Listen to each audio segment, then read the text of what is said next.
Good afternoon. It is truly an honor for me to be here with you, President-elect Madame Rajavi, and this amazing panel here, and with all of you. It is a day that I would have hoped that we would be celebrating in Tehran 33 years after your revolution.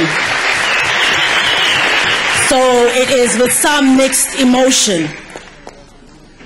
I am here as one who has experienced through my life the fact that human rights are indivisible. That if we are silent in the face of oppression of some of our sisters and brothers, then we are simply opening the door to our own oppression.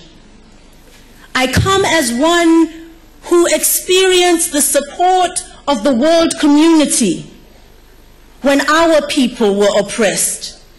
And therefore it is especially important for me to stand here today with the people of Iran, and particularly the residents of Camp Ashraf.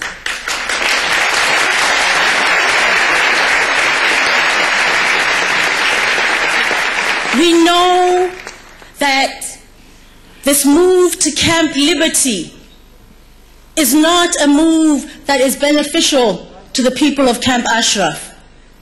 We know that even the choice of that name, Liberty, is indeed an insult to that community of Ashraf that has built a city in the desert and is now being asked to move not to a refugee camp, but to a prison camp. I know how words are used and misused. In South Africa, during apartheid, when the South African government demolished black communities in Cape Town, they called the new place that they forcibly removed them to Khayelitsha, new home, knowing full well it was no home, but a place that allowed our military to keep track of all of its people. When they demolished the vibrant mixed community of Sophia Town, they renamed the suburb that they placed there Triumph, a triumph of oppression over freedom. And so today, when we hear that the Iraqi government has named this new prison camp, Camp Liberty, we understand that it is really, in naming it, trying only to add salt to the wounds of the people of Camp Ashraf.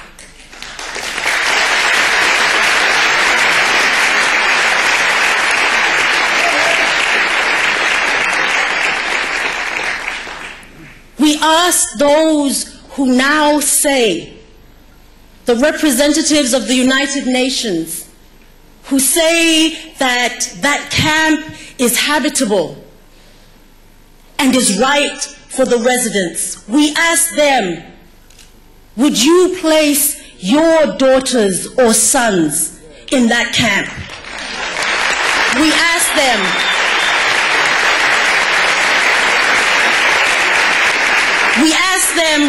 would you be willing to live in that camp? When we hear of those facilities, I know that I would not be willing. And we say to the UN representatives, if you are not willing to live there, why should you ask the residents of Ashraf to do so?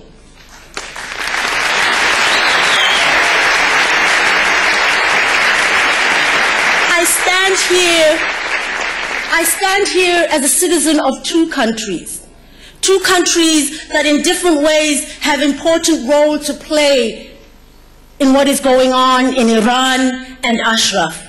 I stand here as a citizen of South Africa, and one of my compatriots, Madame Pillay, is the chair of the UNHCR.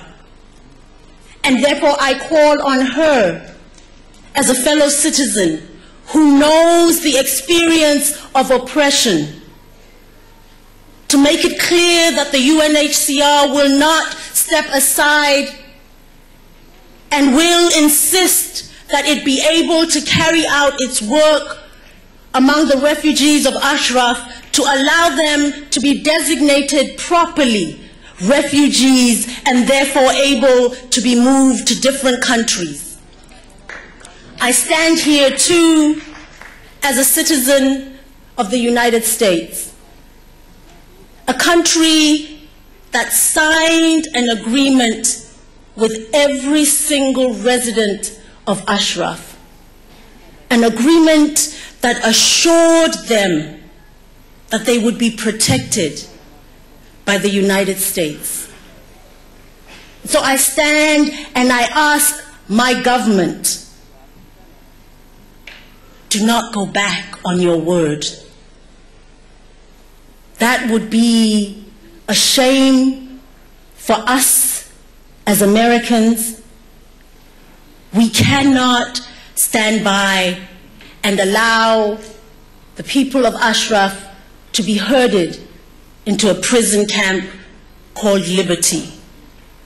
We cannot allow the forced removal of the residents of Ashraf, because that is not only against every international law, it is also against every moral law. We here stand with you, the true Iranian opposition. We stand with you, the strong and brave of Camp Ashraf, in vowing that we will not rest until you are free, protected, and safe.